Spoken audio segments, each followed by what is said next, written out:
Cuando tenemos dentro de la vesícula biliar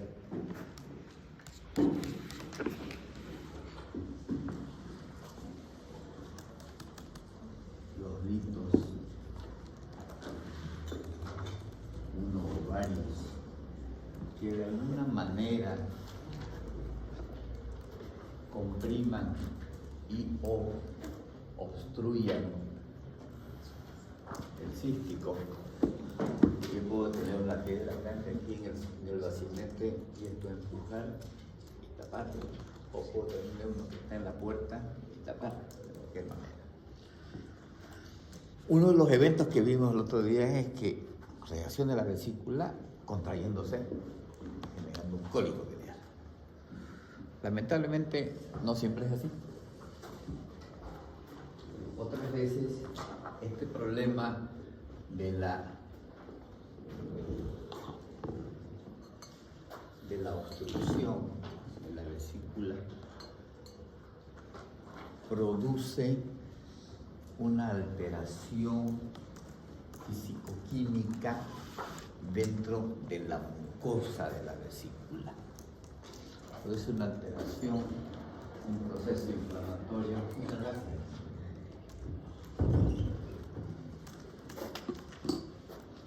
Que produce un proceso inflamatorio, genera un proceso fisicoquímico en el cual la misma mucosa de la vesícula comienza a generar sustancias proinflamatorias como prostaglandinas, interleucinas, pero sobre todo de una que se llama lisolecitina. ¿Y se acuerdan ustedes que la vesícula generaba lecitina para mantener en equilibrio?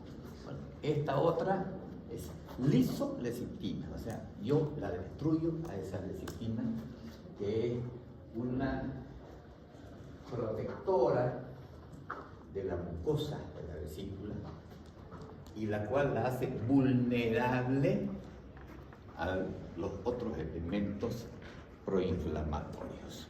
Entonces, la primera cosa que tenemos es que se produce un proceso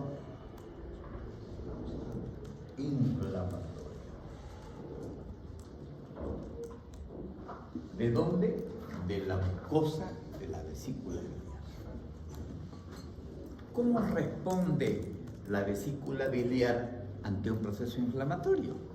Como responde cualquier lugar del organismo, y no contrayéndose, como se podría pensar, sino reaccionando contra un proceso inflamatorio, vulgar, común y silvestre, como en cualquier parte del cuerpo. Entonces, ¿qué hay cuando hay proceso inflamatorio? La inflamación, ¿qué produce habitualmente en cualquier parte? Apendicitis, colecistitis, pancreatitis, encefalitis. Ok, entonces, cuando decimos los procesos inflamatorios, activa un tema de la microcirculación, generando un proceso de, vamos a decir, aumento de la capilaridad y de la irrigación de la zona, un aumento de la permeabilidad capilar. Ese es uno de los temas importantes, eventos que ocurren, ¿no? Un aumento de la permeabilidad capilar, lo que me lleva a ese aumento de la permeabilidad, llega más líquido a las zonas, y estamos hablando de que hay edema, ¿no? Líquido sale líquido al intravascular al intersticio. Por ese aumento de la permeabilidad capilar tenemos un edema.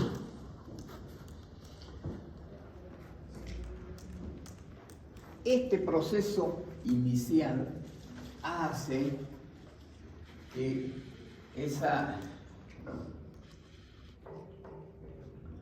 esa vesícula que está con su hidrón aquí, que me está tapando la luz, o aquí, va a reaccionar, como hacemos, en ese proceso inflamatorio, llevando a llegar a producir prácticamente una lisis de la mucosa de la vesícula. La va a destruir. La vesícula comienza a defenderse del ataque ese, con ese aumento de la permeabilidad. Es decir, yo mando también mi líquido para defenderme, ¿no? Y comienza a generar un incremento de la presión intravesicular. Mando líquido, aumento mi permeabilidad, aumento mi capilaridad, saco líquido intravascular y voy y me defiendo de este ataque, ¿no? Y hay un aumento de la presión intravesicular. Entonces, ese aumento de la presión intravascular comienza a alterar, ¿cierto? Bueno, aquí vamos a tener, obviamente, que ese líquido también lo vamos a tener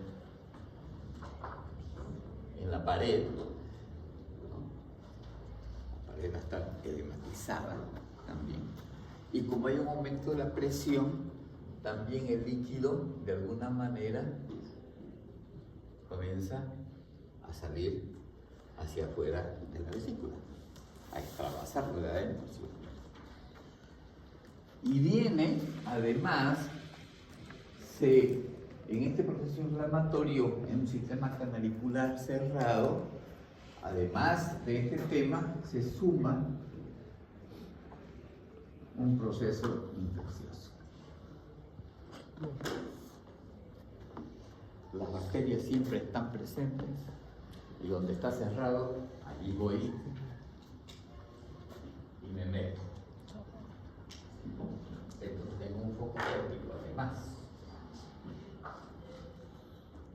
Ese proceso infeccioso hace que siga defendiéndome, siga aumentando la presión y comienza un proceso ya de juego de presiones. Al igual que cuando vimos el intestino u otras partes, la presión de adentro infla la pared hasta un momento en que la presión intravesicular supera el de la presión venosa de retorno. Entonces, ¿qué ocasiona? Edema de la pared. Ya no puede absorberse porque la presión no lo deja, lo superó. La presión de adentro, intraluminal, es mayor que la presión de retorno venoso. Por lo tanto, hay una rémora venosa, hay una congestión, ¿no? Y obviamente edema.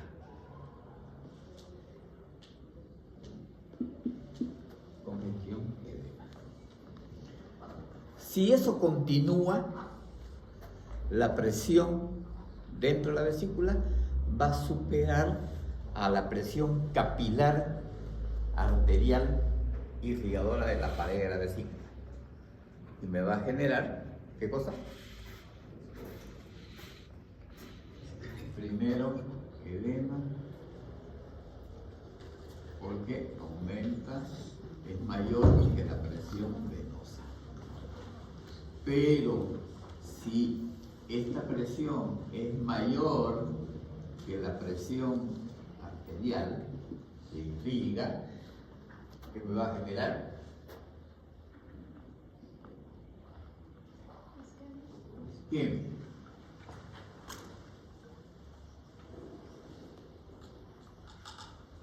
¿Isquemia de qué? De la pared. Y donde hay isquemia, ¿qué termina resultando?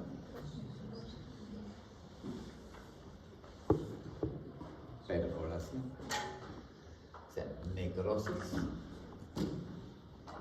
Y por tanto, perforación. todo se va al demonio, porque esa bilis infectada va y se chorrea al peritoneo y hace una peritonitis biliar. ¿Qué de raro tiene la peritonitis biliar? La peritonitis biliar, si nos acordamos de los mecanismos de defensa del peritoneo, vimos que en una parte, cuando activamos complementos, había procesos de opsonización para la fagocitosis dentro del proceso, pues la bilis inhibe la opsonización. Es como los vehículos de la policía están sin gasolina, no podemos salir de patrulla. Viva la Pepa. Llevémosle las baterías a su maestra porque no hay quien los persigue. No lo pueden identificar. Entonces rápidamente se hace una sepsis y un abdomen agudo séptico generalizado porque no hay quien lo defienda. Lo único que queda es bloquear un poquito, pero lo que está derramando crece muchísimo y tiene altísima mortalidad. Las perforaciones libres que hay. Esto, fíjense, es tan complicado que en la cara posterior de la vesícula no hay peritoneo. No hay quien lo ataje. Se va directamente ¿dónde? Al hígado. Le puede generar un absceso intrahepático porque se me perforó hacia el hígado. Y ahí no hay nada, no hay ninguna pared, no hay una medianera. Simplemente hay un alambrado nomás ahí que es cuestión de pasarse. No pasa nada. Entonces, hacen un proceso infeccioso muy importante del hígado. Doctor, Y es por esto, sí. si se perfora la vesícula, entonces sería un abdomen agudo perforativo. No, porque no es víscera hueca desde el punto de vista gastrointestinal. Esto se llama un coleperitoneo, ¿no? O una peritonitis biliar. Ah, ya. Directamente. Pero no, porque si yo digo un abdomen agudo perforativo, voy a buscar aire libre y no voy a tener ningún aire, porque la vesícula no tiene aire. No tiene aire.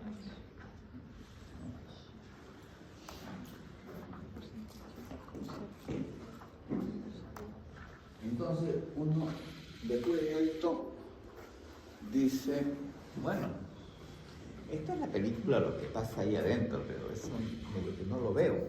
Tengo que imaginármelo, lo que está pasando, porque aquí miro y ya sé exactamente todo lo que está pasando. Absolutamente todo. Si yo sé esto, sé todo. Se lo voy a demostrar. Desde el punto de vista clínico,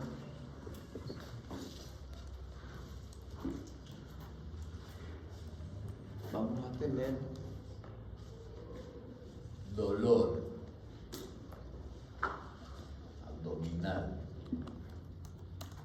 Este dolor, este proceso inflamatorio de la vesícula es agudo.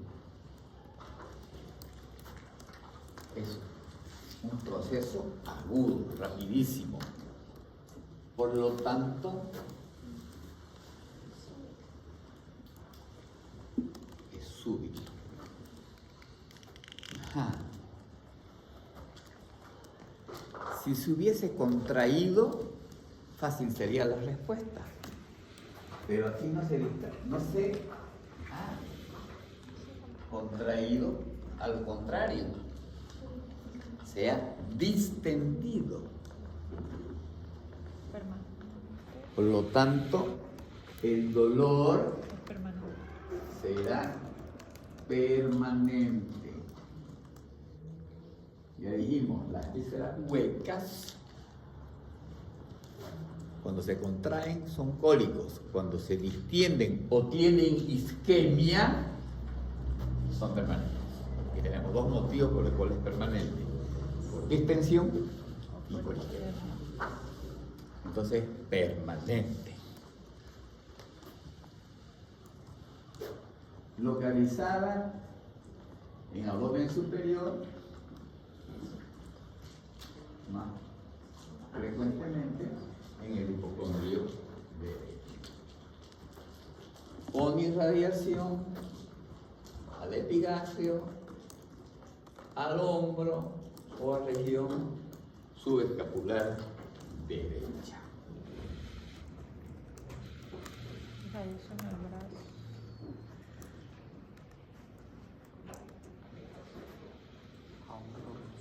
¿Esto tiende a mejorar o tiende a empeorar?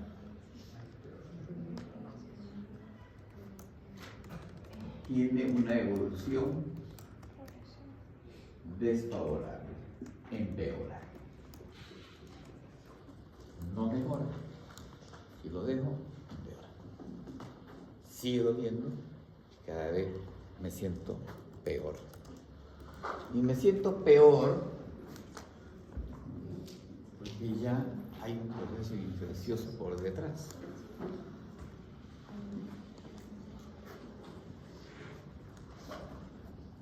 Y ese proceso inflamatorio, como es abdomen superior alto, generalmente viene acompañado además de náuseas,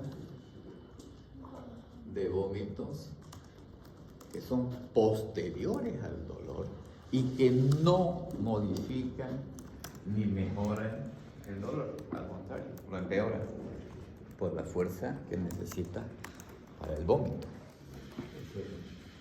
Esa fuerza hace que el dolor se aumente.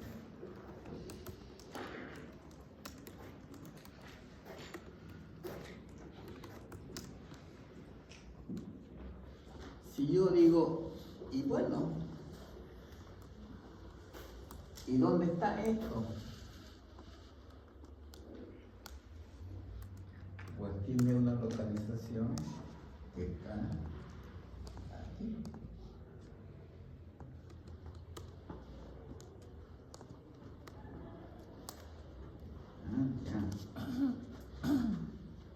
Y más acá abajito está el colon, después está el estómago.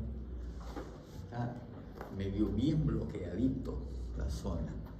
Si uno se recuerda, aquí está el estómago, por aquí viene el colon, el ligamento, el hígado. No hay mucho espacio. Ahí está medio cerrado. Arriba. Entonces, en el examen físico, ¿qué voy a tener?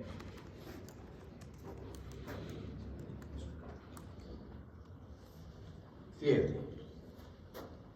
Hay un proceso inflamatorio con un componente séptico, por lo tanto, una respuesta sistémica, ahí dice, hay fiebre.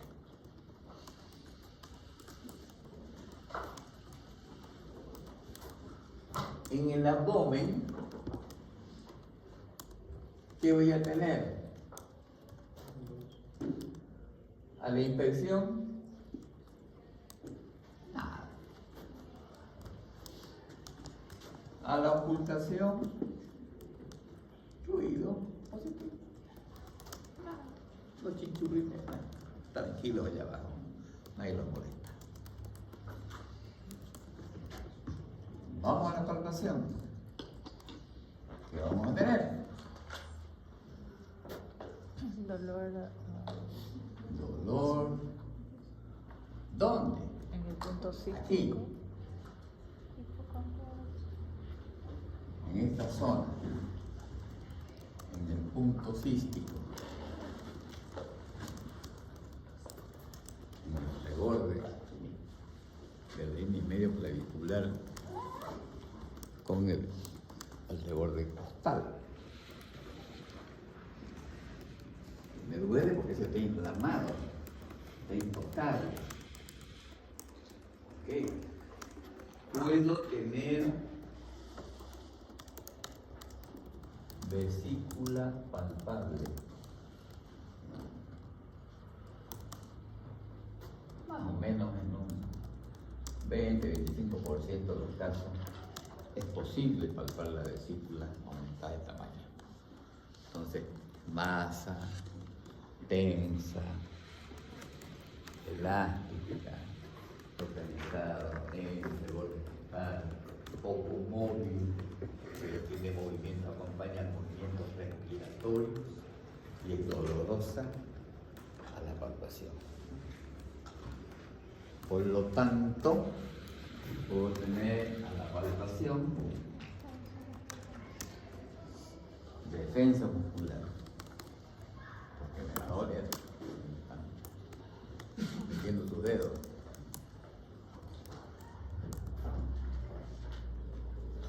Y dejo para lo último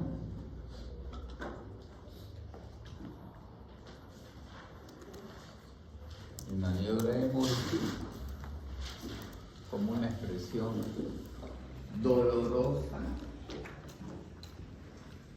al tacto, al toque. ¿Cómo será tan sutil que la respiración que hacemos es la que toca la mano y eso me causa dolor? Y tenemos una manifestación sistémica, una manifestación local.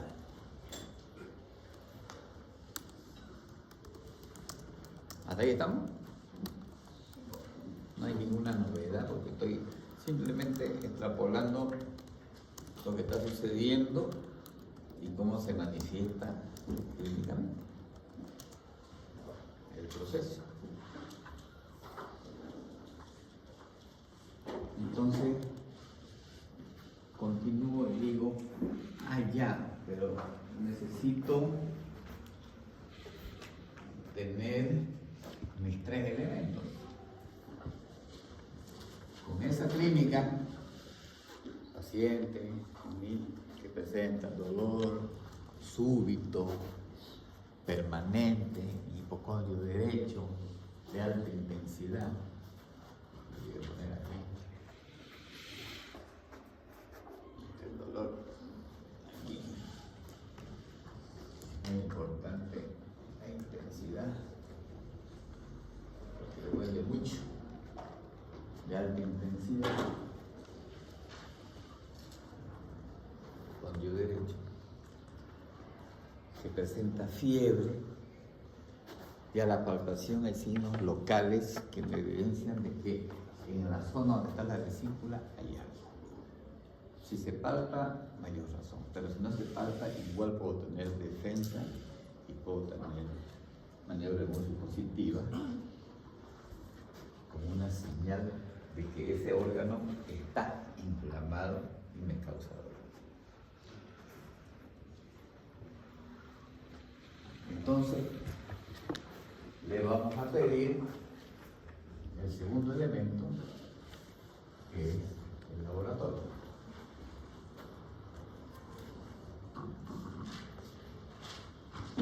En el laboratorio vamos a pedir, obviamente, el hemograma,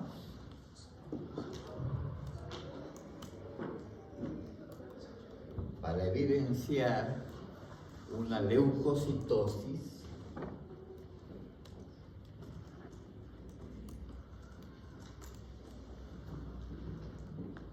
con desvío a la izquierda.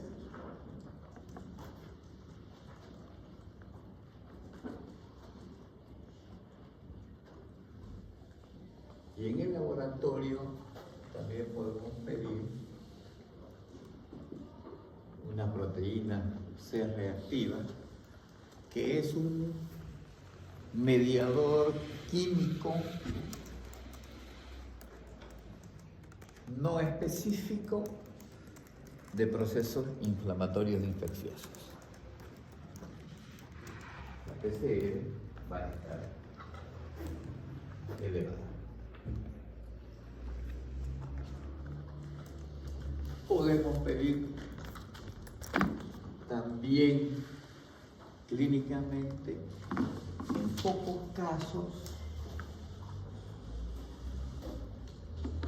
en un 15%, 10%, aproximadamente puede encontrarse ictericia.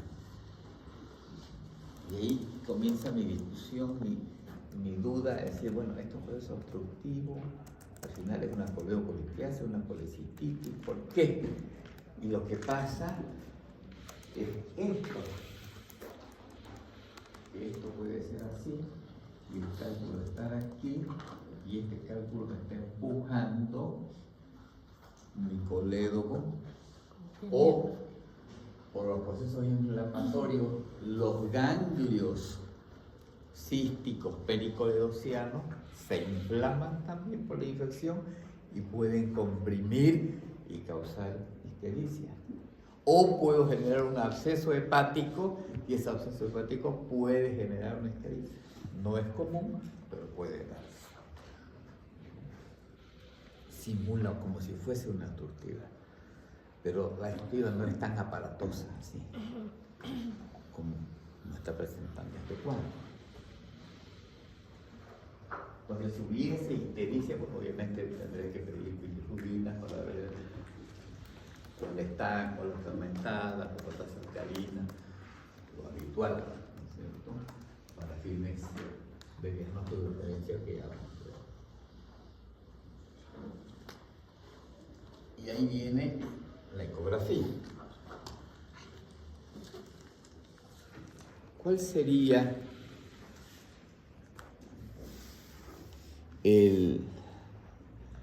la ecografía?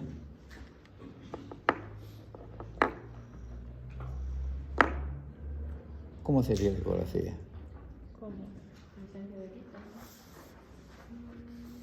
Vería una pared engrosada. O sea, ¿qué es lo que vamos a ver?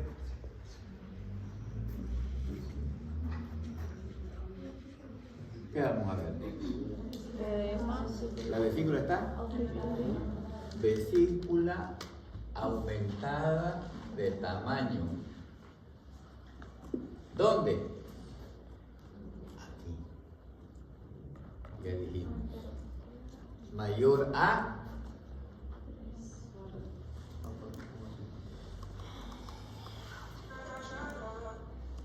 más de 4.5 centímetros.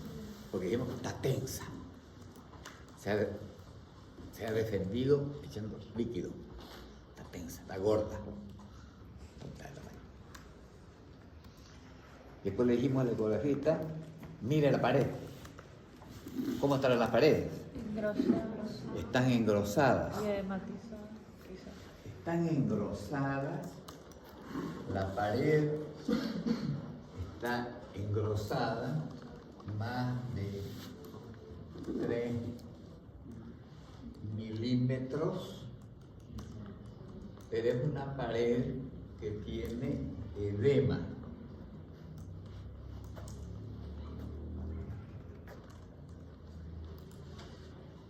Y se ve así, ya vamos a ver imagen. Se ve la pared, el agua, el edema y lo que queda es mucosa. Esto se llama una imagen en doble arco. Negro, blanco, blanco, negro, blanco. Así se ve. Doble.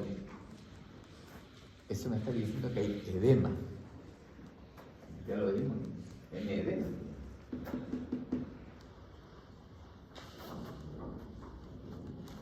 Y por fuera,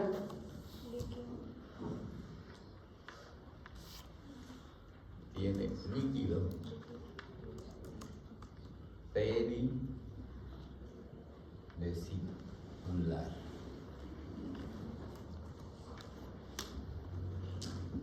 ¿Por qué no ponemos, como sugirieron ahí, litos?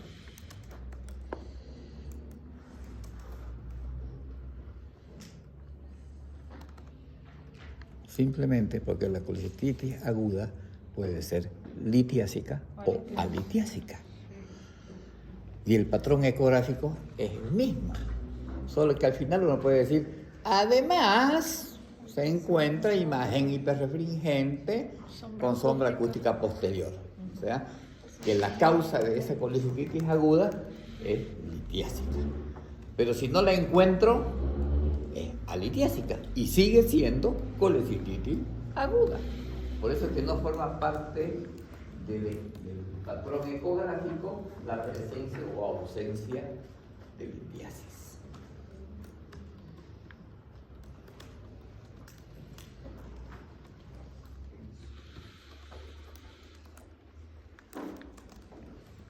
Ahí está todo ahí en tercer. Es cuestión de deducirlo. Acordarse. Y digo, y ahora ya tengo todo. ¿Cómo hago el diagnóstico? Entonces, para el diagnóstico aparecieron los químicos. Hicieron unos criterios. Dijeron, se va a hacer como yo quiero. Di. Muy bien. ¿Cómo se dividen los criterios de Tokio?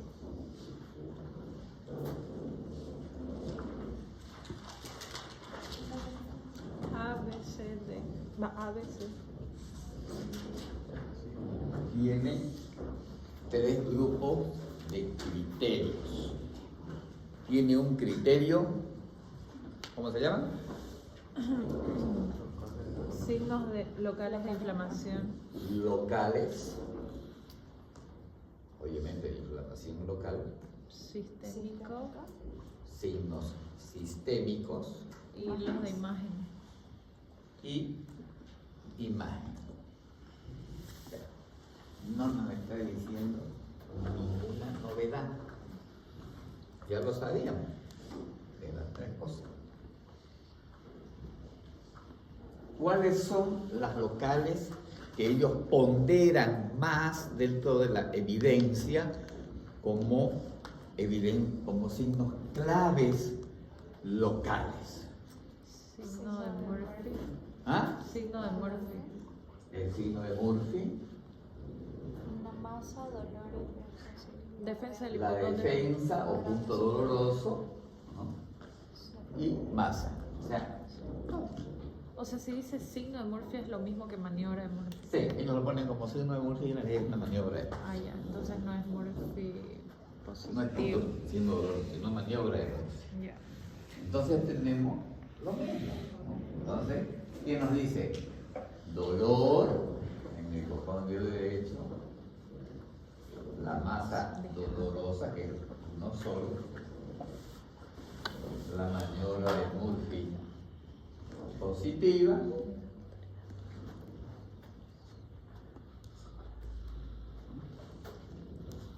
eso localmente hay un proceso ahí. Sistémicamente, Fiebre. ¿qué voy a tener? fiebre mayor a Fiebre.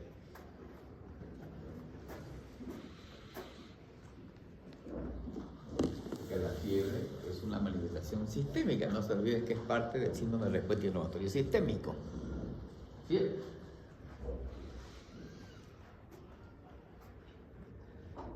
¿Y qué más? PCR elevado. mayor a 3. Mayor a 3. miligramos por a 3 Sí. o quinto. Cuando del laboratorio ustedes pidan PCR y le contesten con un cementerio, ustedes se los devuelven, que devuelva su plata. ¿No? Porque muchos laboratorios a la antigua le ponen utilizan métodos no cuantitativos, sino cualitativos, dicen una cruz, 2 cruces, 3 cruces. ¿Qué es eso? A mí me interesa saber cuantitativo, ¿no? En este caso es muy bajito, ¿no? Fíjense que para sepsis estamos hablando de 34, 10 veces más. Cuando decimos PCR en sepsis, porque tiene validez arriba de 34. ¿No? Esa es una repercusión sistémica buenanga, ¿no? Este es local. Ya. El PCR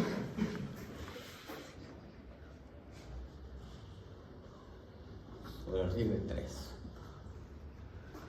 Pero ya es un mediador biológico sistémico. Y la fiebre es una parte de la respuesta inflamatoria sistémica también. Por lo tanto, corresponde muy bien a los criterios sistémicos. Y cuando dice imagen, se refiere a la ecografía. Dice hallazgos ecográficos simplemente. Y uno tiene que decir, ¿y cuáles son los hallazgos ecográficos? Estos. Vesícula aumentada de tamaño en su diámetro anteroposterior mayor a 4,5, pared, su grosor mayor a 3 milímetros, o en presencia de imagen en doble halo de la pared y o líquido perivesicular. Entonces tengo que tener este patrón, al menos 2 de estos. A decir. Entonces, ¿qué termina diciendo los apuquitos? Que dice, tengo 2 cosas, como en todos sus criterios, ellos tienen un nivel que se llama sospecha. Y un nivel, ¿cuál es el otro nivel? Definitivo. Diagnóstico definitivo. ¿Cuándo es sospechoso? Uno A y uno B. Un signo local y un signo Un sistémico. A, un B, un C. Al menos uno de cada uno.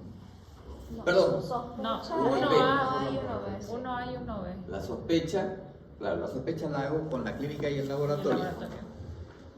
Y en definitivo, ya le aumento al A y el B, le aumento El C. los criterios ecográficos, ya para concluir el diagnóstico. Quiere decir, reitero nuevamente, decir, no hay diagnóstico si no tengo la ecografía. La clínica sola no me basta, simplemente se queda a nivel sospecha. Necesito de los criterios ecográficos para decir, ya. Para identificar necesito uno local, uno sistémico y los criterios ecográficos.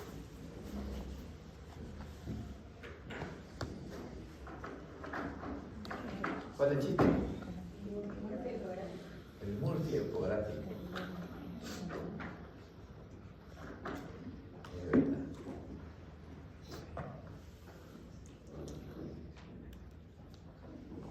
Tenemos diagnóstico.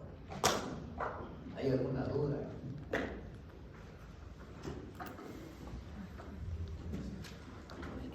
Pregunta.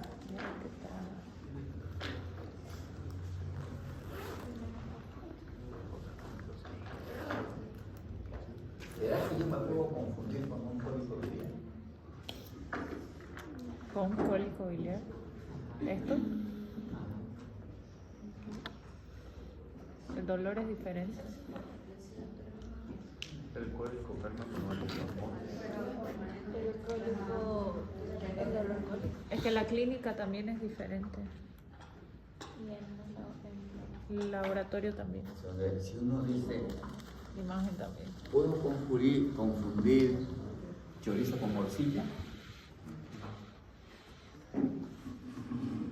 No. Yo no soy muy seguro, yo no soy muy parrillero. Si está quemado, capaz que- capaz. medio que me puede confundir. Entonces, cuando digo, si yo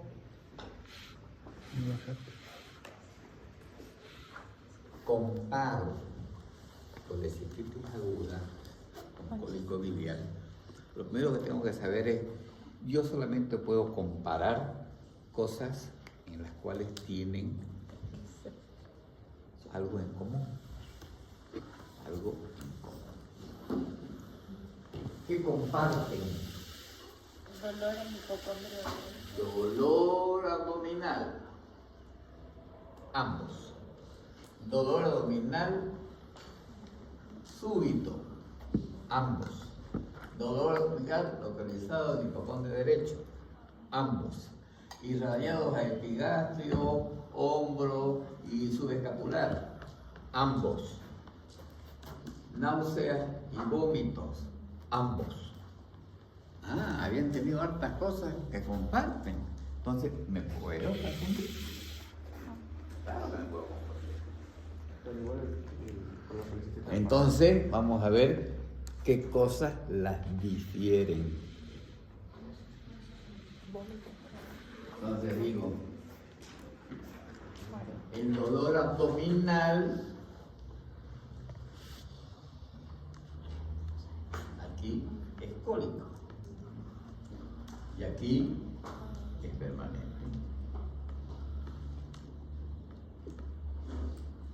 Ajá. Pero además, este es autolimitado y este no, porque al final empeora. Si lo dejo, peor. Ya. Esa es una diferencia de acuerdo al dolor. Entonces decimos, y en el examen físico, ¿qué vamos a encontrar?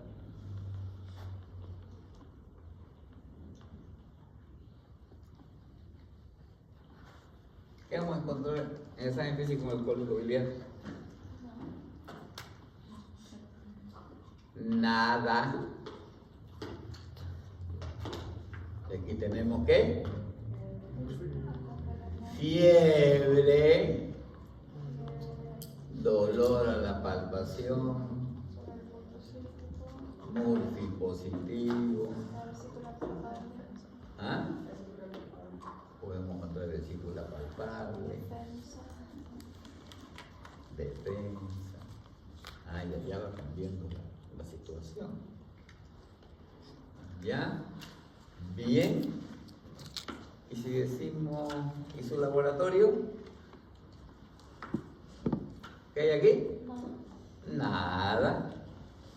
Aquí tenemos aumento de los glóbulos blancos y aumento del PCR. Ah, ya. Y si hacemos una ecografía, ¿qué encontramos aquí? ¿Dónde? Ahí, listo. Una colelitiasis solamente. Y aquí encontramos,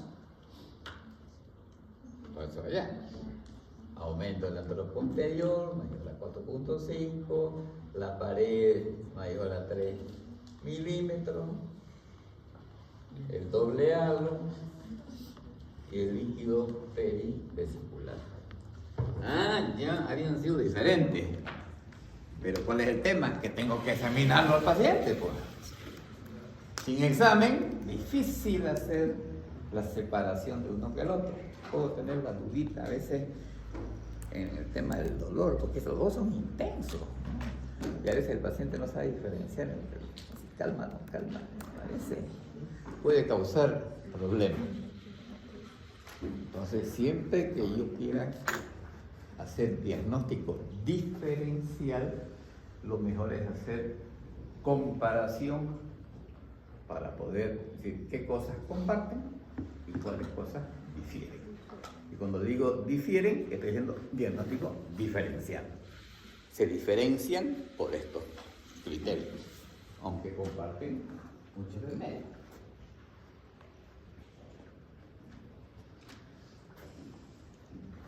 Entonces, aquí tenemos algo nuevo, que es comparar. Verbo, comparar. Ya no hay describir, ya no hay listar, ya no hay explicar, ahora también hay comparar. Y cuando decimos comparar, tenemos que tomar en cuenta similitudes y diferencias. Si es diferenciar, solamente las diferencias. Cuando es comparar, son las dos.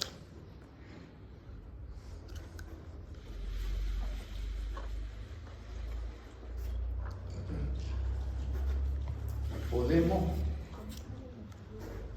hacer diagnóstico diferencial con una úlcera gástrica perforada. ¿De qué? De Una colecitis aguda con una úlcera gástrica perforada. quizás el dolor abdominal, la fiebre. ¿Tenemos dolor abdominal? Sí. ¿Mi abdomen superior? Sí. ¿Es permanente? Sí. ¿Es súbito? Sí. Ah, la miércoles. Vamos iguales. ¿Y en el examen físico? Él va a tener signos Ah. de irritación peritoneal. Signos de irritación peritoneal en uno y en el otro. No, El tema solo de frente. localizado en el hipocondrio derecho.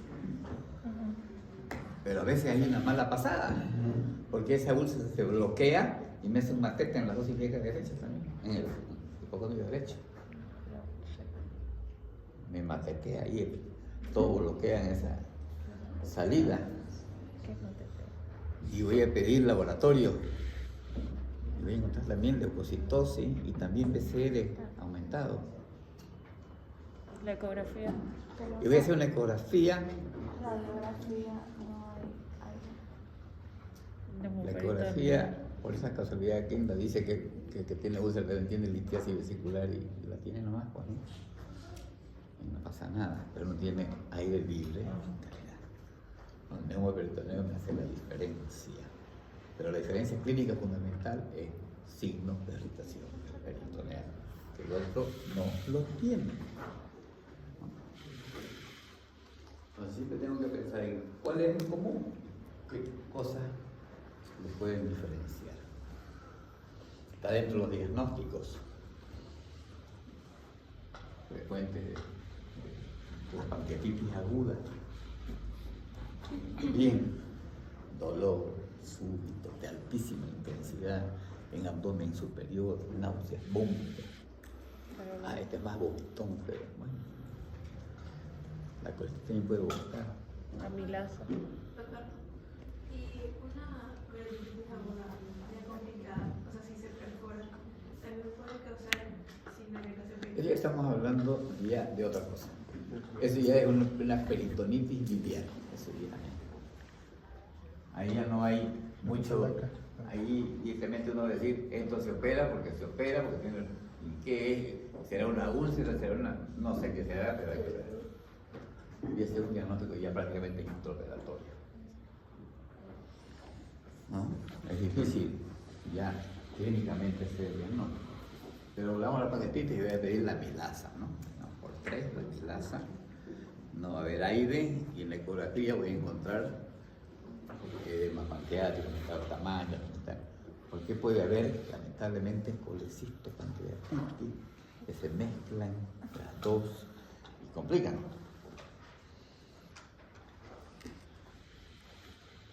Y esa es la habilidad que hay que tener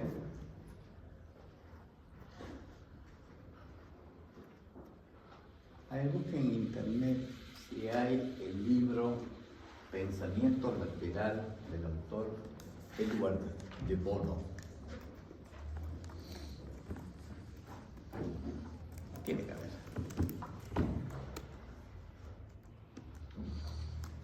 Debe estar disponible en PDF, que es un libro chiquitito. Ay, no. Bueno, se los recomiendo. Porque la habilidad del diagnóstico diferencial está basado en esa capacidad intelectual superior del desarrollo del pensamiento lateral. Tenemos que dejar el pensamiento, él dice, debemos dejar el pensamiento lineal. Esto más esto más esto más esto igual esto. Pero ¿y a los lados qué hay? Puede ser esto, puede ser esto. Entonces al comienzo tengo que pensar en lateral. Puede ser esto, y después recién ya, ok, voy allá. De eso se trata esa teoría del doctor de Bono, que habla sobre el desarrollo del pensamiento, la capacidad del pensamiento lateral, para no entubarse, buscar opciones.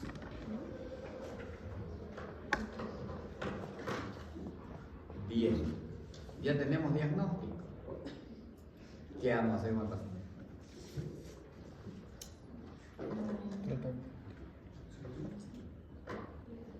Antibiótico.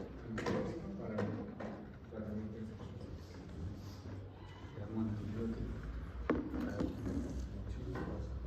¿Cuál es el tratamiento de la colicitis aguda?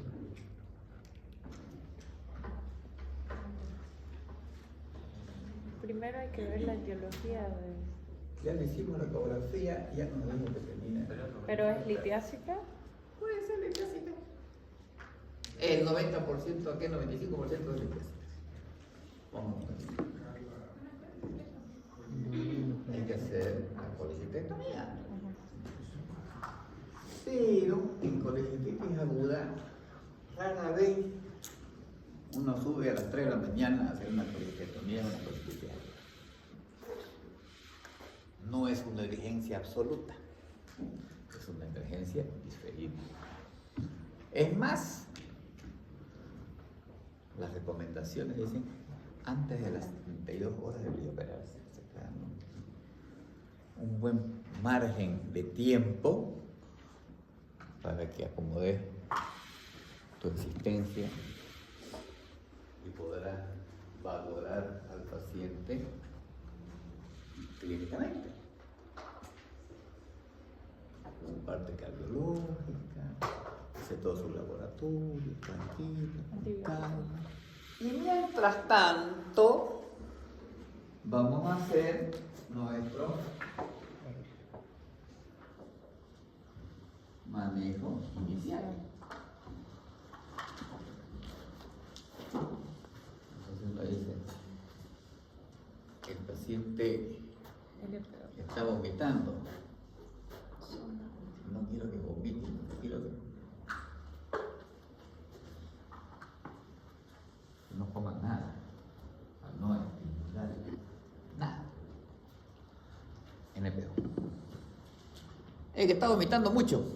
Sonda nasogástrica. Vamos a vaciar el estómago.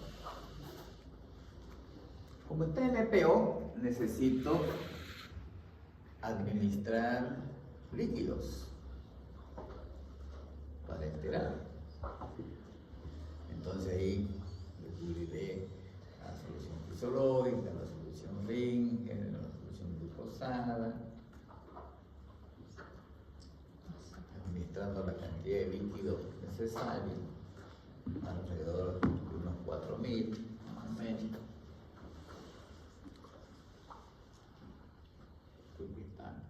NPO, y como está con colegio inflamatorio, tenemos que meter líquido. Pero además hay proceso infeccioso. Antibiótico. Entonces tenemos que suministrar antibióticos. ¿Cuáles son los más comunes? Escherichia coli, Klebsiella, Enterobacter. Entonces podemos utilizar algunos esquemas empíricos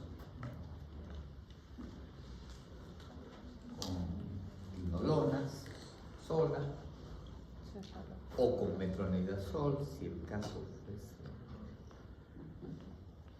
o en ancianos diabéticos con unos suprimidos hay que dar anaerobios también, porque hay muchos oportunistas y en eso hay que apurarse y ser más enérgico.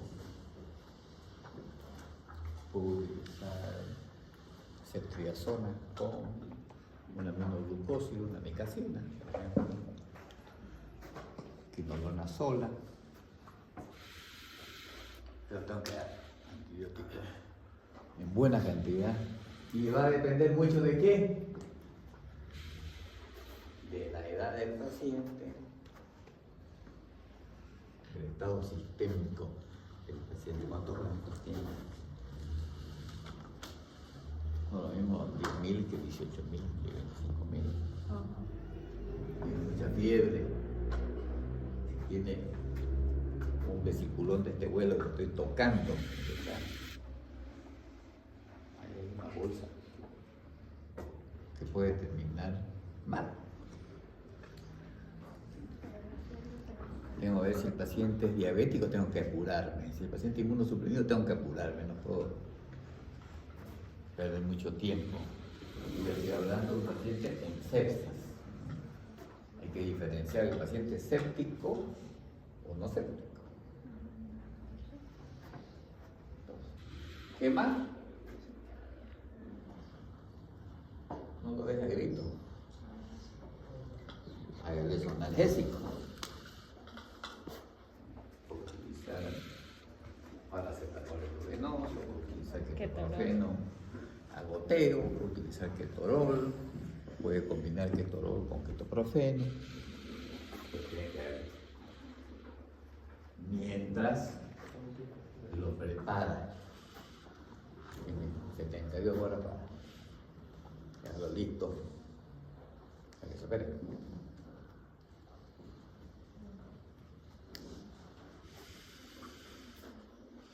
¿Le administramos un antipirético o administrándole todo lo demás ya? Puede utilizar antipiréticos si hace fiebre, específicamente.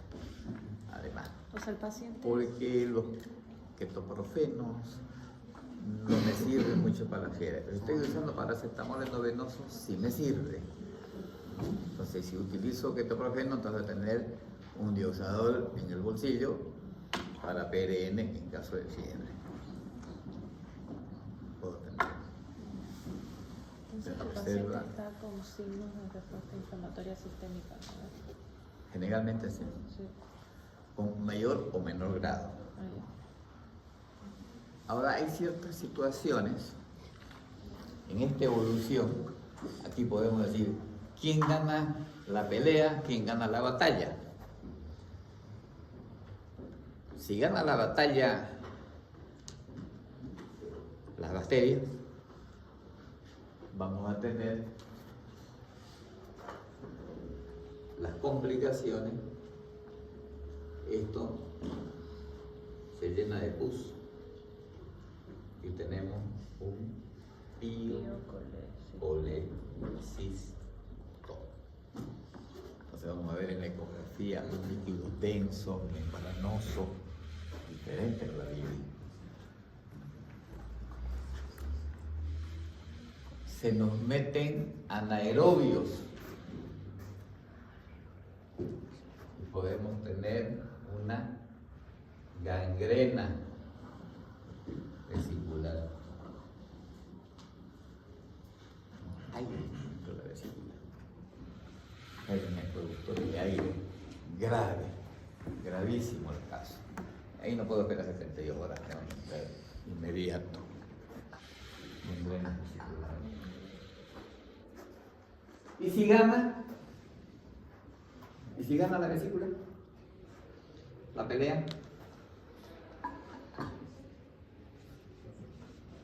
Va a absorber de a poquito, vamos a ir absorbiendo eso. Esa pus de a poquito se absorbe, todo ese líquido podrido lo voy absorbiendo y voy cambiándolo. ¿Por qué? Por agua, entre comillas, líquido. Y cuando ganamos se llama hidrops vesicular o vesícula hidrópica.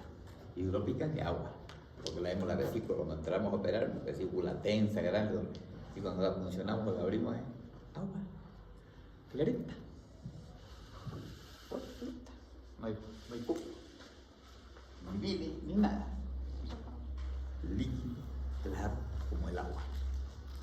¿Y por qué la vesícula podría llegar a ser tipo hemorrágica? Generalmente, cuando dicen hemorrágica, generalmente la mucosa se necrosa.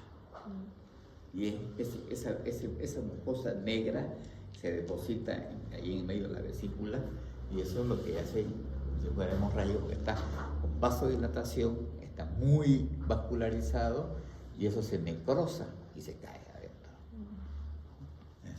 Esa es la imagen gangrenada también, ya cuando estamos hablando de la necrosis y la circulación. Pero esa hemorragia, la hemorragia es de la mucosa, habitualmente. Si todo va bien, el paciente se opera. Y mejor aún si es vía laparoscópica, mejor, más fácil, entre comillas, se recupera más rápido. Y uno dice, ¿y qué pasa si no lo operan? Porque no tengo las condiciones, porque estoy en el campo, no hay cómo trasladarlo, está lloviendo, hay paro departamental. De todo. Se juega a meterle antibióticos. Aquí con los antibióticos vamos a ganar la batalla. ¿No? Antiguamente así era, hielo, local, antibióticos, analgésicos, y ya está. ¿No? Y esperar y a rezar que se solucione y después que se opere de su colelitiasis cuando pueda. El gran problema es las complicaciones, ¿no? Una de ellas está de acá, ¿no? La perforación de alta mortalidad. Paciente que hace una colecistitis aguda, existe la probabilidad que durante el próximo año haga otra o haga una pancreatitis aguda. Más probable. Que esa vesícula, después de estar inflamada, se achique y se haga un chuñín, una boñiga, ¿no? Hace esclerotrofia y se va cerrando. Que fistulice al colon, al duodeno. O sea, hay muchas posibilidades de complicación de una colecistitis aguda, ¿no? Por eso normalmente los pacientes entran con colecistitis aguda y no los dejamos irse si no operados. Porque el riesgo es muy grande dejarlo. Porque el paciente a las 24 horas después con antibiótico, analgésico, se siente mucho mejor. Ya acabó la fiebre, acabó el dolor, y ya quieren irse. Entonces, hay que aguantarlo, porque finalmente el tratamiento definitivo es la colecistitis. No hay otra. Esa vesícula ya no sirve. Esa vesícula ya perdió su función, porque la mucosa ya se destruyó, no se va a regenerar. Lo único que va a hacer es encogerse, fibrosarse, con toda la litiasis ahí adentro. Y esa litiasis busca por dónde salir a los vecinos, a la vía biliar, al duodeno, al colon. Son sus lugares predilectos, haciendo las fístulas biliares, que son muy complicadas. Preguntas.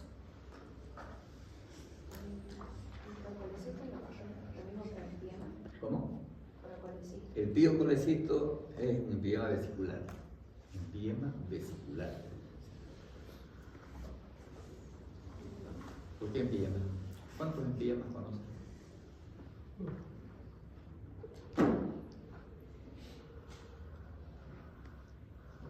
Definición de empiema. Vamos. Anatomía patológica, segundo año. Es una cavidad del cuerpo. Así yo puedo tener un empiema en mi seno maxilar. Yo puedo tener un empiema en mi endometrio.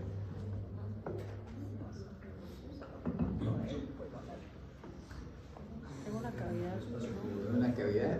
orgánica.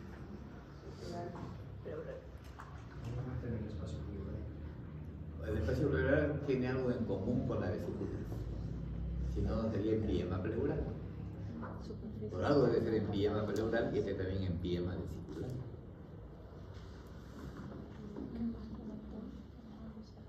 Desde el punto de vista de la anatomía patológica, que es un empiema. Es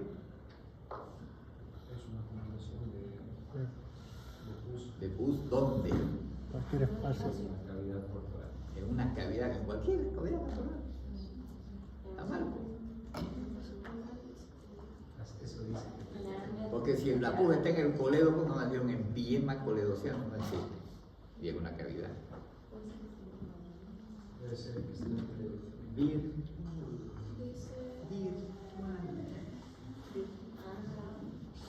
¿Cómo virtual? Si no es virtual, no es empiema. La vesícula realmente es una especie virtual. Se llena cuando se acumula, se hace real. Sí, porque es virtual. El espacio pleural igualmente. Mientras no está con líquido, es virtual.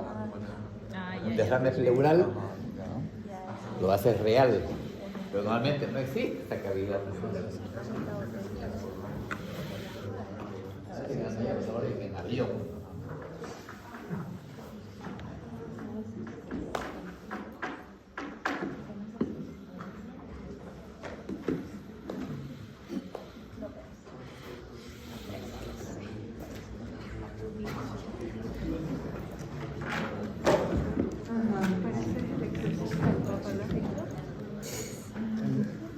El que hace el engañador.